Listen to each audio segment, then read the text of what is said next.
આજે હું 15મી ઓગસ્ટ વિશે બોલીશ. 15મી ઓગસ્ટ આપણો રાષ્ટ્રીય તહેવાર છે.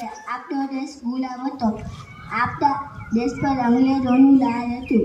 ગાંધીજીએ અંગ્રેજોને આપણા દેશમાંથી હાંકી કાઢવા માટે લડત ચલાવી. પરિણામે 15મી ઓગસ્ટ 1947ના રોજ આપણો દેશ આઝાદ થયો. ત્યારથી દર વર્ષે આ દિવસ આપણને સ્વાતંત્ર્ય દિન ઉજવીએ છીએ. 15મી ઓગસ્ટ શાળાઓમાં ધ્વજવંદન થાય છે. શાળાના મેદાનમાં રાષ્ટ્રધ્વજ ફરકાવવામાં આવે છે. રાષ્ટ્રધ્વજને સલામી આપવામાં આવે છે. રાષ્ટ્રગીત ગવાય છે. પછી સાંસ્કૃતિક કાર્યક્રમ થાય છે. તેમાં ગરબા, રાસ, નાટક અને દેશભક્તિના ગીતો રજૂ થાય છે. દિલ્હીમાં લાલ કિલ્લા પર આપણા વડાપ્રધાન રાષ્ટ્રધ્વજ ફરકાવે છે. પછી તેમનું ભાષણ થાય છે. રેડિયો અને ટેલિવિઝન પર દેશભક્તિના કાર્યક્રમો રજૂ થાય છે.